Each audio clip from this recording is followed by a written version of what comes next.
ভোগৰ উৎসৱ ভোগালীক লৈ আনন্দত মতলীয়া হৈ আছে ৰাজ্যবাসী। মাঘ বিহুৰ পাছতো গাঁৱে গাঁৱে আছে পৰম্পৰা। ক'ৰবাত যদি ভোজ ভাত খোৱা, ক'ৰবাত আকৌ সকলোৱে মিলি একেলগে এসাঁজ খোৱাৰ পৰম্পৰা আছে।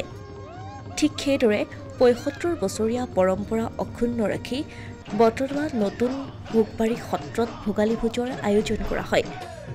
সমগ্ৰ ৰাজ্যত এতিয়াও অব্যাহত আছে ভোগালী বিহুৰ পৰম্পৰাগত আনন্দ উল্লাস। সেই আনন্দ উল্লাসৰ পৰম্পৰা অক্ষুণ্ণ ৰাখি নতুন ভোগবাৰী সত্ৰত অনুষ্ঠিত হৈছে ভোগালীৰ ৰাজহুৱা বৰভোজ। তাৰে দৃশ্য এয়া।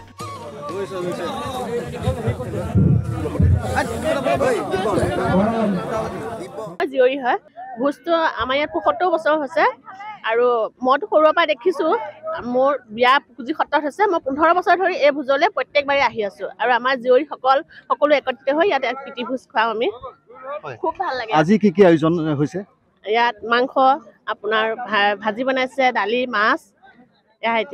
বটদ্ৰৱাৰ সমীপৱৰ্তী নতুন ভোগবাৰী সত্ৰৰ ৰাইজে এইদৰে প্ৰতিবছৰে মাঘ বিহুৰ পাছতেই মুকলি পথাৰত ভোজ পতা পৰম্পৰা আছে।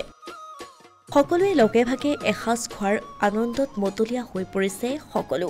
দূৰৈত বিয়া দিয়া জীয়ৰীসকলো আহিছে ভোজলৈ আৰু বৰভোজলৈ অহা প্ৰতিজন লোককেই আপ্যায়ন কৰিবলৈ পাই সুখী হৈ পৰিছে ভোজ আয়োজন কৰা সকল। মাঘ মাহত আমাৰ এটা মহান প্ৰীতিভোজ। এই প্ৰীতিভোজটো কেৱল আমাৰ নতুন ভোগবাৰী সত্ৰৰ ৰাইজে নহয়, এই হাতীচুং মৌজা বিভিন্ন প্ৰান্তৰ পৰা আহে সকলো। কিন্তু এনেকুৱা এটা হেৰি হৈ আছে আমাৰ অনিমন্ত্ৰিত, কিন্তু আমাৰ ৰাইজৰ প্ৰতি বা ল'ৰাহঁতৰ প্ৰতি এনেকুৱা এটা মৰম চেনেহ তেখেতসকলে দেখুৱায়। সেইকাৰণে তেখেতক নিমন্ত্ৰণ নকৰিলেও তেওঁলোকে আহে। আমি সুন্দৰভাৱে তেখেতসকলক আপ্যায়ন কৰিবলৈ পাই বৰ আনন্দ পাওঁ। গতিকে এইখিনি প্ৰতি বছৰে হৈ আছে, আকৌ আগলৈকো হৈ থাকিব। গতিকে আমি আশা কৰোঁ আজি ইমানখিনি ৰাইজ গোট খালে আপোনালোকৰ নিশ্চয় জ্ঞাত হৈছে। এইবাৰ অকণমান বতৰৰ কাৰণে অকণমান প্ৰব্লেম হৈছে। এইবাৰ আজি বতৰে অকণমান দিগদাৰ দিছে। এতিয়া ৰ'দ ওলাইছে, কিন্তু বহুত মানুহ এতিয়াও আহিবলৈ আছে। আশা কৰোঁ সকলো আহিব, আমাৰ এই অনুষ্ঠানটি সুন্দৰৰূপে সাফল্য কৰাত সহায় কৰিব। পৰম্পৰা অনুসৰি ৰাইজৰ কোনোৱে ছাগলী, কোনোৱে মিঠাতেল, কোনোৱে মাহ, মাছ আগবঢ়াইছে।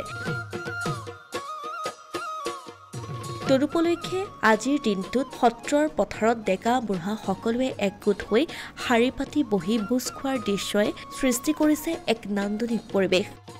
ফুটি উঠিছে গ্ৰাম্য জীৱনৰ এক নিভাঁজ ছবি। অসমীয়া প্ৰতিদিন ডিজিটেল সংবাদ বটদ্ৰৱা।